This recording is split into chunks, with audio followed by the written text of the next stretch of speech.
The house I saved up for myself without my parents was suggested to be given as a gift to my sister for her wedding.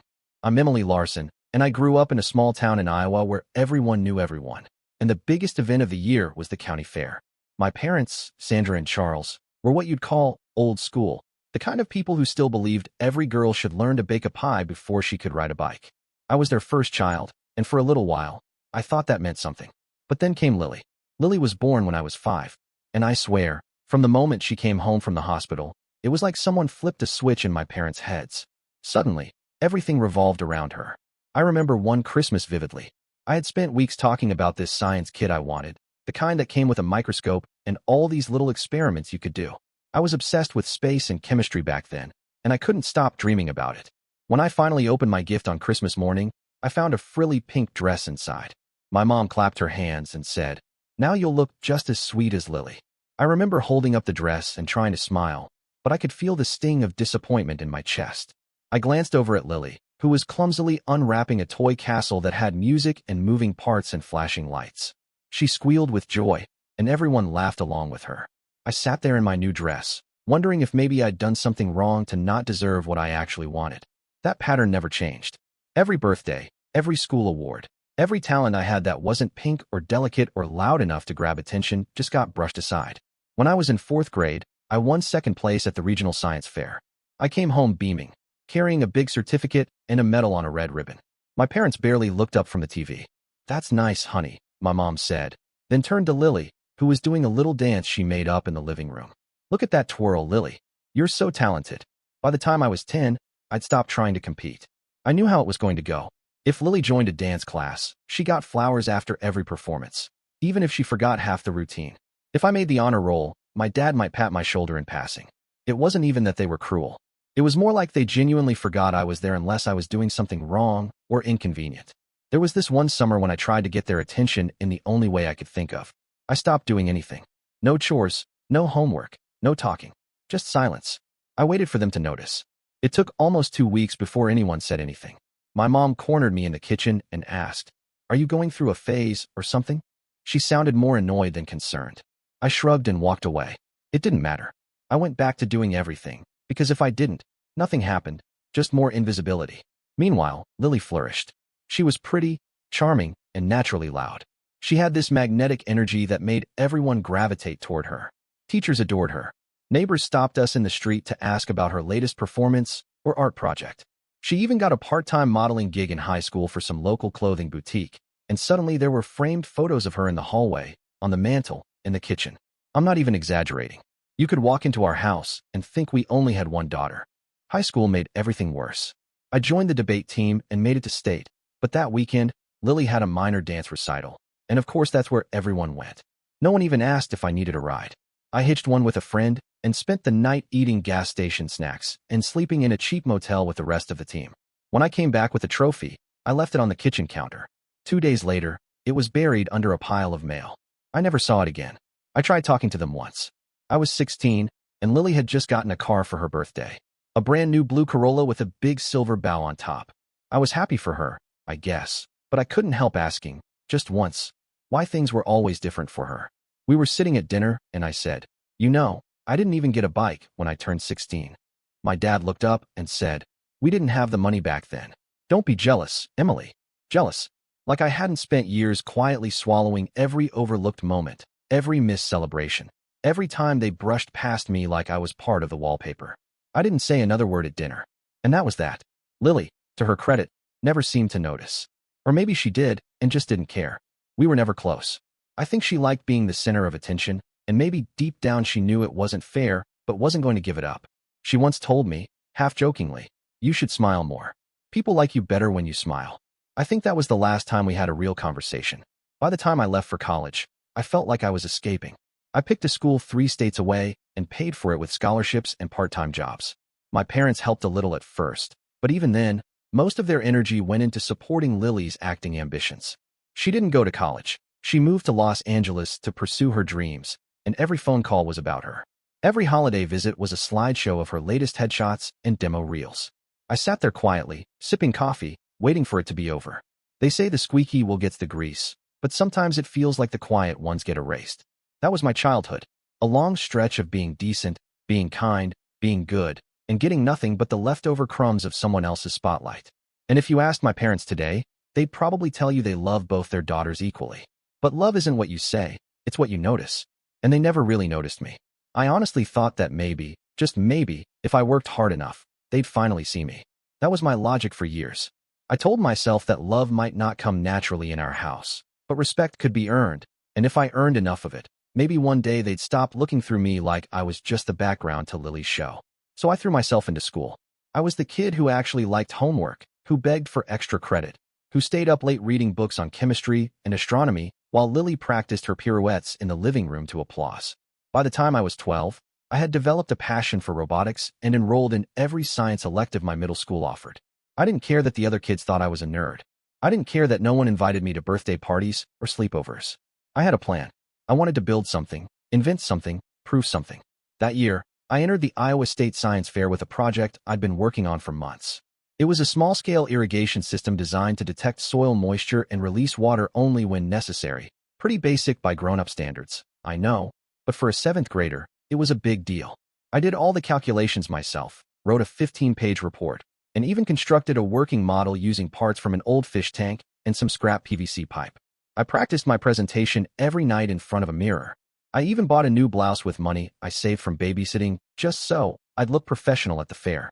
And I won. First place.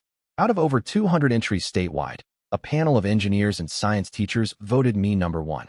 I stood on that stage holding a plaque that felt heavier than it looked, smiling so wide my face hurt.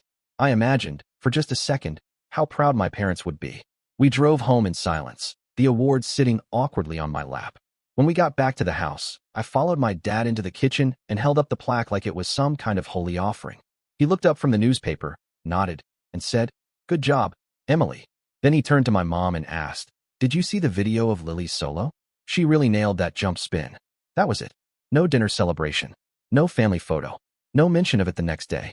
The plaque sat on the kitchen counter for 3 days before it was moved to a drawer, later replaced by a framed picture of Lily in a sequin leotard, mid-twirl, grinning at a spotlight.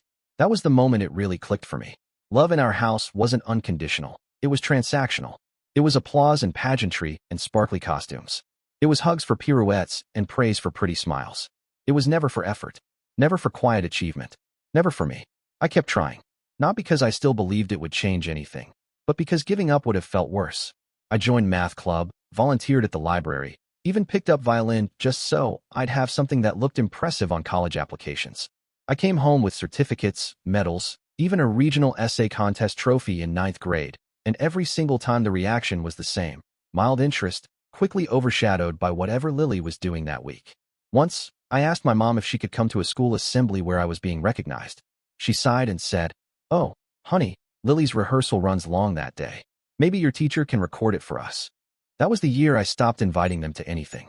I started keeping a shoebox under my bed, not for souvenirs or keepsakes, just for proof.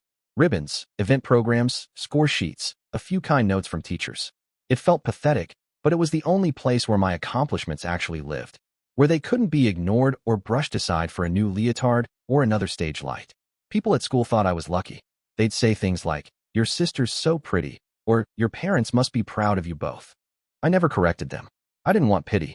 I just wanted to get through it, get out, and maybe one day build a life where I wasn't constantly fighting to be seen. But in that house, growing up like that, where every ounce of affection was rationed out based on who shone the brightest, nothing ever felt secure. Not love, not recognition, not even being heard. Just a constant, low hum of being second place in a game I never signed up to play. Moving to Wisconsin for college was like stepping out of the fog for the first time in my life. The moment I set foot on campus, I felt something shift, like I was finally breathing air that wasn't filtered through someone else's expectations. For the first time, I was in a place where no one knew about Lily's dance trophies or my parents' constant comparison game. No one looked at me as the girl who wasn't enough. I was just Emily, a freshman at the University of Wisconsin, majoring in biochemistry and environmental science, and to my surprise, people actually listened when I spoke. It wasn't easy at first. I was carrying years of quiet resentment, and it took a while for me to stop shrinking myself in conversations, to stop apologizing for existing in a space that finally welcomed me. But the professors there didn't care about charm or showmanship. They cared about ideas, about curiosity, about effort. In my first semester, I wrote a paper on environmental toxins and their impact on hormone regulation, and my TA handed it back with a note that said, "This is graduate-level work." I stared at that comment for a long time, unsure how to process it. Someone had seen my work, really seen it, and thought it mattered. I threw myself into my studies with the same determination I'd had as a kid, only this time, it didn't feel like begging for love. It felt like purpose. I joined a research group focused on water contamination in rural communities and spent weekends testing well samples and analyzing data in a basement lab that always smelled like ethanol and metal. My classmates weren't just smart, they were passionate. And for once, I didn't feel like I was chasing someone else's approval. I was chasing the work itself. Because I couldn't count on help from home, I applied for every grant, scholarship, and internship I could find. I spent nights tweaking essays, filling out applications, and scheduling interviews between classes and lab work. And slowly, the support started coming in. By the end of my sophomore year, I was living off research grants and stipends from summer fellowships. Every dollar I earned, every hour I put in, was proof that I could build something on my own. No strings. No one else's name on it but mine. Graduating with honors wasn't a surprise to anyone except maybe my parents, who didn't even come to the ceremony. I didn't bother sending reminders. I walked across that stage in my cap and gown, hearing my name echo through the auditorium, and I felt lighter than I'd ever felt before. That diploma in my hand wasn't just a piece of paper. It was an escape route, a declaration, a promise to myself. After graduation, I landed a job in Seattle working at a research lab that specialized in environmental toxicology. I packed up everything I owned, which wasn't much, and drove across the country in a second-hand Honda I'd bought from a grad student who was moving abroad. I remember watching the Wisconsin landscape fade behind me in the rearview mirror, feeling a mix of fear and exhilaration. I didn't know a single person in Seattle. I didn't have any safety net waiting for me. But for the first time in my life, I didn't feel like I needed one. The lab was everything I'd hoped it would be. Long hours, complicated data sets, fluorescent lighting that made my skin look pale no matter how much sleep I got. But I didn't care. I was contributing to something real. I was part of a team that treated me like an equal, where my opinion mattered and my work was taken seriously. I wasn't just a set of hands following instructions. I was a scientist. I had a nameplate on the door and my own badge to swipe in every morning. I had responsibilities, autonomy, pride. Sometimes, I'd sit at my desk late at night, looking at my notes, and think about that girl back in Iowa who used to hide her ribbons in a shoebox.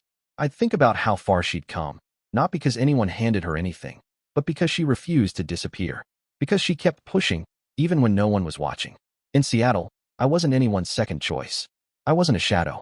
I was myself, and that finally felt like enough. For 7 years, I lived the kind of life that most people would call dull, maybe even joyless, but to me, it was focused. Every purchase I made, every choice I took, circled back to one goal: buying my own home outright. Not a condo with shared walls or a tiny studio apartment I could barely turn around in, but a real house. A place with windows I could open to hear birds, not traffic. A place that belonged to me and no one else. I didn't care about vacations or luxury handbags or the latest phone. While people I knew were flying to Cabo or upgrading their wardrobes every season, I was tracking every cent in spreadsheets and setting alarms to check my savings account twice a day. I skipped brunches and weekend trips, packed the same lunches for weeks, cut my own hair, and walked instead of driving whenever I could. I learned how to fix small appliances, hem clothes, and do basic plumbing so I wouldn't have to pay someone else. My coworkers didn't understand. Some even teased me. One of them once asked if I was planning to live like a hermit forever. I just smiled and said, "Not forever, just until I get where I'm going." I didn't live in squalor or deny myself the essentials, but everything had to earn its place in my budget. My mattress was bought secondhand from a retiring professor. My desk came from a neighbor's garage sale. I only replaced things when they broke beyond repair, and even then, I spent days searching for the best deal. I hadn't bought a new coat in 5 years and patched my old one so many times the lining looked like a quilt. I didn't feel deprived. I felt powerful. The goal wasn't just the house. It was what the house represented. Freedom. Stability. A life I built with no help, no strings, and no risk of someone taking it away. I watched too many people in my life live under someone else's thumb because of debt, or dependence, or the fear of being alone. I didn't want that. I wanted to know that if I locked my front door at night, no one could tell me it wasn't mine. At 29, I signed the papers. No mortgage. No cosigner. No one else's name on the title. Just me. The final sale price was $470,000, a modest 2-bedroom house on the edge of Tacoma suburbs. It had a small, sunlit kitchen with matte black fixtures and cabinets that closed softly. The living room had just enough space for my hand-me-down couch and a bookshelf I had hauled across 2 states. The bathroom was tiny but spotless, and the backyard had a strip of soil where I could grow herbs or maybe some tomatoes in the spring. The first time I walked in after the keys were handed over, I didn't cry like I thought I would. I stood in the middle of the empty living room, shoes still on, and just listened to the silence. It was the kind of silence I hadn't known growing up, the kind that didn't feel cold or ignored, but peaceful. I remember opening every cabinet and drawer, not to inspect them, but just to feel the weight of them under my hands. My hands. In my house. It wasn't big. It wasn't fancy, but it was mine. And every packed lunch, every missed movie, every night I sat under a threadbare blanket calculating interest and savings rates had led to this. I didn't owe a dollar to anyone. There was no one to call for approval. No one to split the deed with. I had done it. Quietly. Methodically. On my own terms. For the first time in my life, I didn't have to prove anything to anyone. I just had to live. I don't know why I expected anything different, but a part of me still hoped that when I told them, it might matter. After all those years of silence, of being overlooked and dismissed, I thought maybe this would be the thing that finally made them see me. Not because I needed their approval. I was far beyond needing that. But because some small, tired piece of me still wanted to hear the words, "We're proud of you." I called them the day after I moved in. I remember sitting on the edge of the new, slightly wobbly patio chair I bought off Craigslist, phone in one hand and a mug of cheap grocery store coffee in the other. The sky over Tacoma was that soft gray it always seemed to be, but for once, I didn't mind. My house smelled like new paint and cedar mulch and freedom. Sandra picked up first. "Hello," she said, distracted, like she was already somewhere else. I told her the news simply. I bought a house. It's done. I'm officially a homeowner. I waited, holding my breath like some part of me still believed I could finally say something that mattered enough to keep her on the line. She didn't ask where it was, how big, how much. Didn't ask if I was excited or scared or anything else a parent might want to know. She just said, "Oh, well, did I tell you Lily won that pageant last weekend? The one with the professional judges." I closed my eyes. Of course. She launched into a monologue about Lily's dress, the choreography, the number of girls she beat, the compliments she got afterward from someone in the industry. I set my coffee down, letting it go cold, and stared at the floor tiles of my porch while my mother talked about Lily's posture and how the judges said she had a spark. I'd bought a house by myself at 29, debt-free, after 7 years of scraping together every cent I earned, and my mother still wanted to talk about someone else's sparkle. When she finally paused to catch her breath, I said, "Okay, well, I should go." She barely noticed. "Give me the address later. Maybe we'll come visit when we're not busy," she said, though we both knew she wouldn't. I hung up without expecting more, then debated whether I should even bother calling my dad. But I did. Habit or hope, I'm still not sure. He answered in his usual clipped tone, as if I were interrupting something important. "Hey, just wanted to let you know," I said. "I bought a house. In Tacoma." He was quiet for a second. I thought maybe he was going to say something. Anything. But then he snorted. "That big place. Isn't it a little much for just one person?" His voice was flat, almost bored. "I mean, what are you going to do with 2 bedrooms? Seems wasteful." I didn't answer right away. I looked out at the garden bed I'd spent half the morning pulling weeds from, my hands still sore, dirt under my fingernails. I glanced at the light coming in through the kitchen window. I had scrubbed myself until it gleamed. I thought about the way my voice had echoed in the hallway when I first stepped inside, how I laughed when I realized there was no one to talk over me or ask me to turn down the volume. "No," I finally said. "It's not too much. It's exactly right."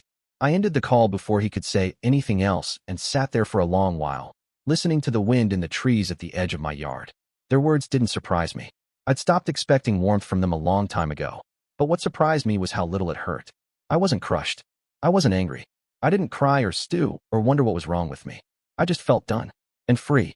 Their indifference wasn't a wound anymore. It was just background noise, like static from a station I no longer bothered to tune into. That house, with its modest kitchen and quiet garden, was more than shelter. It was proof. Not to them. Not even to Lily. Just to me. That I was capable. That I mattered. That I existed, fully, even without anyone noticing. The wedding had been in the works for nearly a year, and by the time I stepped off the plane in Chicago, it felt like the entire city had been drafted into Lily's fairy tale. From what I'd seen in the family group messages, where I was added just for the event and still barely addressed, there had been dress fittings in boutique studios with champagne on silver trays, engagement photos on rooftops at sunset, and tasting menus from caterers that cost more than my monthly income. My mother was in her element, of course. Sandra had always treated Lily's life like it was a project to be curated. She coordinated everything, down to the floral arrangements on the backs of the chairs and the monogrammed cloth napkins in blush and ivory. Charles, naturally, played his part, proud father of the bride, always standing tall and smiling in photos, holding Lily's arm like she was royalty. I watched it all unfold from the edges. My invitations to the planning events had been mostly afterthoughts, sent late or with no real expectation I'd attend. "We figured you'd be busy," my mother had said once on the phone, her voice light and dismissive. And maybe I was. But I showed up to the wedding anyway. Not out of excitement, and not for Lily, exactly. I came because I still clung to the belief, faint and tattered though it was, that some moments mattered more than resentment. That family meant something, even if it didn't feel like it most of the time. When I arrived at the hotel, no one came to greet me. I checked in under the block my parents had reserved and found that while every other family member had been grouped near the bridal suite, my room was on another floor entirely. It didn't matter. I didn't expect to be part of the inner circle. I unpacked my dress, a simple navy blue one I had picked out months earlier, elegant enough not to attract attention, comfortable enough to get through the day without feeling like I was pretending to be someone else. The rehearsal dinner was at some rooftop venue in the West Loop with strings of lights and a view of the skyline that had everyone pulling out their phones. I arrived a few minutes early, hoping to find a seat in the back and just get through the evening quietly. When I stepped in, the room was already full of chatter and clinking glasses. Lily was in the center of it all, glowing in a white lace cocktail dress, hair pinned perfectly, laughing at something her fiancé whispered in her ear. My parents stood nearby, beaming. When I approached, Charles glanced at me and said, "Oh, you made it." No smile, no hug, just that. Sandra pulled me in for a quick kiss on the cheek and then turned back to her conversation about table linens as if I'd never been there. I found an empty seat near the edge of the group and stayed there for most of the night, nodding along politely when people made small talk, eating my overpriced plate of sea bass while watching the lights flicker on over the river in the distance. There were speeches, of course, toasts and tributes and memories. The maid of honor talked about Lily's loyalty and warmth. Charles gave a speech about how proud he was to walk his daughter down the aisle, about how she had been special since the day she was born. My name didn't come up once. Not in a side comment, not in passing, not even as a sibling to be acknowledged. It was like I wasn't part of the family at all, just a guest who happened to share a last name. Still, I stayed. Because it was Lily's day. Because, despite everything, I had told myself that being present mattered. But as I sat there, listening to everyone speak about how perfect Lily was, how magical the wedding would be, I couldn't help but feel the weight of everything they hadn't said. It wasn't even anger, it was numbness. Like I'd grown so used to being erased that it didn't even sting anymore. I watched them toast her future, and I silently toasted my own peace. I had flown in, dressed up, smiled when I needed to, and done what I thought was right. But it was clear, once again, that right didn't mean recognized. Not here. Not in this family. It happened just an hour before the ceremony, when the photographers were buzzing around and bridesmaids were adjusting their dresses in front of every reflective surface they could find. I had stepped outside for some air, away from the perfume and the rehearsed laughter, when my father appeared beside me, followed closely by my mother. They both wore smiles stretched too tight, the kind that made your stomach knot before a single word was spoken. "Emily," my mother said, linking her arm with mine like we were suddenly close. "Do you have a moment?" I should have known then. The last time she spoke to me with that tone was when she'd suggested I not attend Lily's graduation because the tickets were limited and Lily's friends deserved the seats more. We walked a few steps away from the crowd, into a quiet hallway near the coat room. My father cleared his throat and looked at me the way someone might look at a spreadsheet they couldn't make balance. Then my mother, still holding my arm, turned to face me fully and said, "We were thinking about something. Just an idea, of course, but it would mean so much to Lily." I said nothing, just waited. "We thought," she continued, "that it would be incredibly meaningful if you gifted your house to Lily and Travis as a wedding present." The silence that followed was almost comical. I blinked, thinking maybe I had misunderstood, maybe she was joking in the worst possible moment, but no one laughed. "You have all that space," my father added, like it was some irrefutable logic. "It's just you in that house. 2 bedrooms, a yard, more than you need." I felt the air leave my lungs in one long, quiet breath. Sandra leaned in, her voice lowering as if what she was saying was noble rather than absurd. "This is what real family does, sweetheart. When one person has more, they share. Lily and Travis are just starting out. Think of the message it would send." I stared at them. I didn't respond immediately, because I couldn't. I had spent years saving for that home, giving up comfort, delaying gratification, counting every dollar to carve out a space in the world that was mine and mine alone. And now they were asking me to hand it over like it was a sweater I no longer wore. "You're serious?" I finally said, my voice low, calm, but not steady. "Of course," my mother said. "This isn't about ownership. It's about love. You said yourself you don't even need all that room. Lily could start a family there. It's perfect." It was so surreal I almost laughed, but nothing about it felt funny. They had never asked about my sacrifices, never acknowledged the years it took me to get there. They didn't see the house as a triumph. They saw it as an asset, as something negotiable, as something I didn't deserve to keep if someone else wanted it more. I didn't yell. I didn't cry. I just looked at them both and said, "No." My father's mouth twitched, and my mother's eyes narrowed just a bit before she smoothed over the expression with another brittle smile. "We just thought you'd want to do something meaningful for your sister." "I already did," I said. "I came." Then I turned and walked away, leaving them in that quiet hallway, too stunned to follow. I walked straight out the door and into the chilly breeze, trying to breathe, trying to believe that even after everything, they could still find new ways to disappoint me. But more than anything, I felt clarity. I had built something real, and no one, no matter how entitled, was going to take that from me. I don't think I'd ever felt anger rise in me like that before, hot and sharp, but held back behind a wall of control I'd spent years building. When I looked them both in the eyes and said no, it was like my entire life flashed behind those two letters. No to being invisible, no to being used, no to shrinking myself to make room for someone else's comfort. Just no. For a second, neither of them reacted. My mother blinked, confused, like she hadn't actually considered that I might refuse. My father's jaw clenched the way it always did when he was pretending to stay calm. And then, just like that, the mask cracked.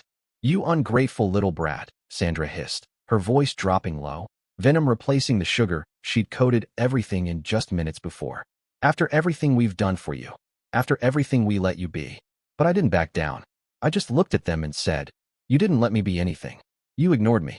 And now you want to take the one thing I built without your help." My father didn't say a word. His face was stone. He turned without a sound, walked to one of the side tables where the catering staff had set up a cake display, and in one sudden, terrifying movement, he grabbed the metal base of the tiered stand and swung it in a wide arc straight at me. It happened so fast, I didn't even have time to flinch. The edge of it caught the side of my head with a sickening crack, and for a moment all I saw was white. Then pain. Then nothing but the dull, pulsing roar of my own blood in my ears. The room went silent. I remember the way forks clinked to the floor, how someone let out a sharp gasp, and then the chaos exploded. Chairs scraped back. People stood up in shock. Someone screamed. I felt my knees buckle, the floor rushing up beneath me, but I caught myself on the edge of a nearby table before I collapsed completely. My fingers were wet and sticky, and when I looked at them, they were red. He hit me. My father actually hit me. It didn't feel real at first. Not the pain, not the blood, not the sound of guests shouting and running toward me, or the look on my mother's face, something between horror and fury, as if I'd brought this on myself. I stood there, swaying slightly, one hand still gripping the corner of the table, the other pressed against my scalp. My vision blurred and steadied and blurred again. I heard someone yell for an ambulance. Then I saw Lily, frozen near the altar, her bouquet limp in her hands, staring at me with a look I couldn't read. Not sympathy, not shock, just silence. And I realized, right then, that there was no going back. No explaining it away. No sweeping it under the rug like every other quiet humiliation I'd endured growing up. This wasn't some forgotten birthday or dismissed award. This was violence. Public, undeniable, and irreversible. And I had never felt more certain of anything in my life than I did in that moment. There was no place for me in this family. Not anymore. Not ever again. The room exploded. Voices clashed with each other in a mess of shouts and screams. People rushed toward me, some just standing there frozen, others fumbling for their phones. I could hear the unmistakable sound of someone recording, maybe more than one person, those little artificial clicks and the beep of video starting. The smell of frosting and perfume hung heavy in the air, sickeningly sweet and completely out of place. Lily hadn't moved. She stood near the altar like a statue, her hands still wrapped around the bouquet, her eyes wide but blank, like her brain had short-circuited. She didn't speak, didn't run, didn't even flinch. Then someone shouted, "Call the police." It was Eric, a friend of Peter's, I think, one of the groomsmen, already pulling his phone from his pocket as he looked between me and my father, whose hands were still clenched like he didn't quite realize what he'd done. There was blood in my hair, running down the side of my face, warm and steady. I kept one hand pressed to the wound, my head swimming, but I stayed upright. I refused to fall in front of them. And that's when my mother lunged. I saw her expression first, twisted in a way I hadn't thought she was capable of. Her mouth curled back like she was about to spit venom, and she shouted at the top of her lungs, "You ungrateful little animal." Her heels clicked across the floor with terrifying speed, her arms already halfway raised like she was going to slap me or shake me or worse. Before she could reach me, Peter stepped in, Lily's fiancé. I barely knew him, but he moved fast and planted himself between us, one hand held out to stop her. "Sandra, don't," he said, his voice surprisingly firm. "Back off." That only seemed to set her off more. She tried to push past him, still yelling. She humiliated us. After everything we've done for her. "You assaulted her," he said louder now. "Are you even hearing yourself?" I could feel my knees threatening to give way, but I wasn't going to collapse. Not while she was looking at me like that. Not while my father stood 5 feet away like a cornered animal. Then the sirens came, sharp, piercing, echoing through the glass doors at the front of the venue. 2 squad cars. Fast. Lights flashing. The kind of response you only get when someone says head trauma and wedding attack in the same breath. The officers entered with immediate purpose, pushing through the sea of guests who parted like water around them. They took one look at me, still bleeding, still holding my head, and then at Charles, who hadn't said a word since the moment he swung the cake stand. "Sir," one of the officers said, his tone clipped and flat, "we're going to need you to step aside and put your hands where we can see them." "What?" my father said, suddenly playing dumb. "She's exaggerating. She's fine. She's bleeding from a head wound," the officer said, already reaching for his cuffs. "You're under arrest for assault with a deadly weapon." And then it was happening. My father, the man who once taught me how to ride a bike and ignored every report card I brought home, was standing there in front of 100 people with his hands behind his back, being cuffed without resistance. My mother wasn't as quiet. She screamed. She tried to grab the arm of one of the officers, yelling that they had the wrong people, that I was a liar, that this was all some disgusting performance. It didn't matter. The officer guiding her out read her rights while she kicked and tried to twist out of his grip, her designer heels scuffing the floor. And just like that, the centerpieces and the music and the carefully planned lighting faded into background noise. Guests stood with their phones still held up. Some cried. Some whispered. Some just stared like they couldn't believe what they were seeing. I stood there, not feeling triumphant, not even relieved. Just hollow. The pressure that had built up over a lifetime had finally broken through in the ugliest way imaginable. But I wasn't the one being dragged out in handcuffs. And for once, everyone finally saw them for who they really were. They took me to the hospital in a private ambulance, lights off, sirens silent, because the bleeding had slowed and I was conscious. I remember the chill of the gurney beneath me, the light pressure of gauze against the side of my head, the quiet voice of the EMT asking me if I knew what day it was.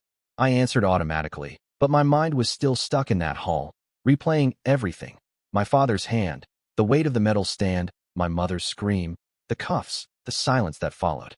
What I didn't see, but later learned in full detail, was what happened after I was wheeled out. While I was in the ambulance, still trying to make sense of what had just happened, Peter's parents, the Lawrences, stood up at the front of the reception hall and asked for everyone's attention. Peter's mother, immaculately dressed in pale blue silk and holding a glass of untouched champagne, stepped forward with the kind of practiced poise that only someone with decades of high society socializing could manage. Her voice didn't rise, didn't tremble. It cut through the murmurs like a blade. "This wedding," she said, "is canceled." There was no room for confusion in her tone. Not postponed. Not delayed. Canceled. Peter stood just behind her, saying nothing. His hands were folded tightly in front of him, his eyes locked on the floor, shoulders stiff like he'd been holding his breath since the police arrived. "We cannot," she continued, "allow our son to marry into a family capable of such cruelty, such violence." She didn't raise her voice. She didn't have to. The silence in the room did all the work for her. She didn't say my name. She didn't have to.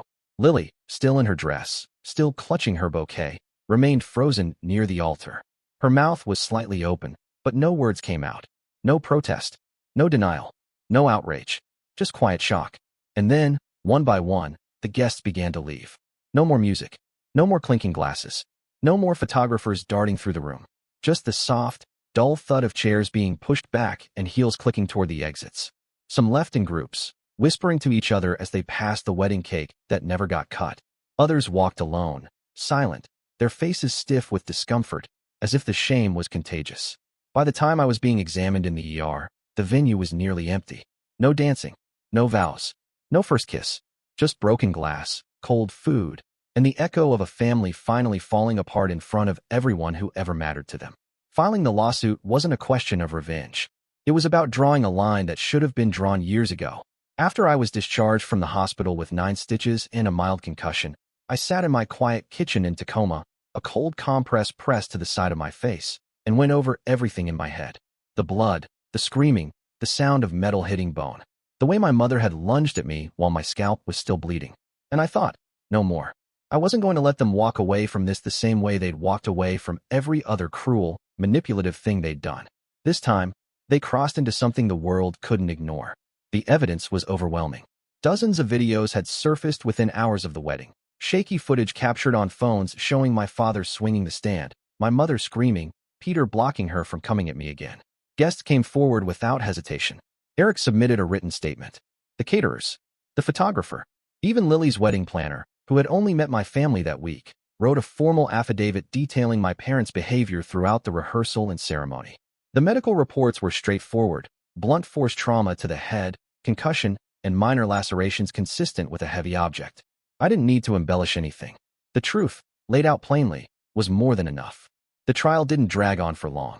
My attorney walked the jury through the timeline, starting from the manipulation about gifting my home, to the verbal assault, to the physical one. The prosecution framed it clearly. This wasn't just a violent outburst. It was a culmination of years of psychological degradation and entitlement, culminating in an act of physical violence and coercive intent. They weren't just trying to humiliate me. They were trying to take something from me, something I had earned on my own, and when I refused, they retaliated. The courtroom felt strange. Seeing my parents there, Sandra in a gray pantsuit, her hair perfectly in place even as she glared daggers across the aisle, and Charles in a cheap, ill-fitting blazer, his face blank and unreadable, didn't bring me any sense of satisfaction. Just a grim sense of resolution. There were moments when they tried to paint themselves as victims of misunderstanding, claimed I had provoked them, exaggerated everything, even faked the injury for attention. But the footage, the testimony, the physical evidence, all of it cut through their lies like glass through paper. The judge delivered the verdict without pause. Guilty on all charges. Aggravated assault, attempted extortion of property, sustained emotional abuse and coercive control. 8 years each. Eligible for parole in no less than 6. The courtroom was quiet when it was read. My mother's mouth fell open in disbelief, her hands trembling as if the sentence itself were some kind of personal insult.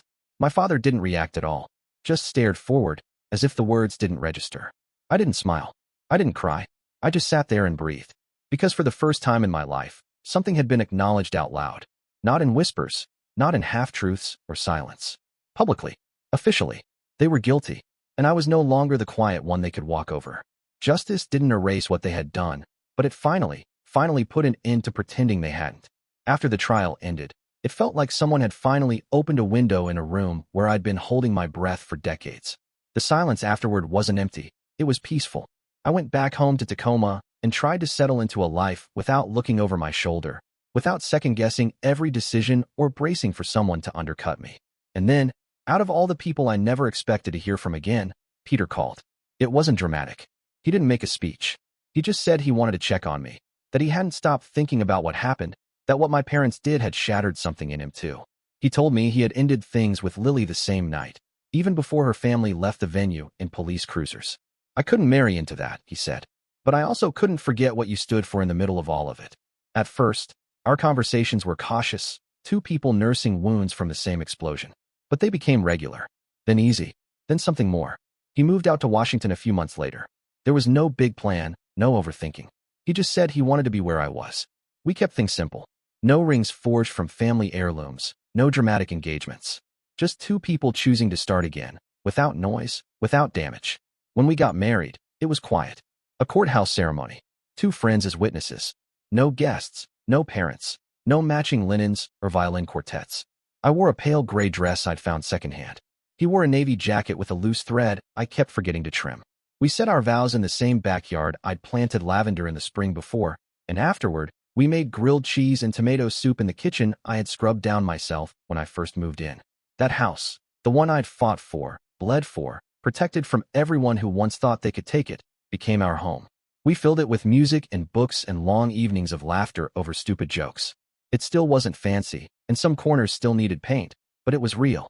And for the first time in my life, I wasn't bracing for someone to take it away. I wasn't trying to prove anything to anyone. I was just living, fully, quietly, without fear, without shadows trailing me from a childhood full of silence and dismissal. I didn't need permission anymore. I didn't need validation. I had peace, and I had someone beside me who didn't want to change who I was, just to walk with me. So that's my story.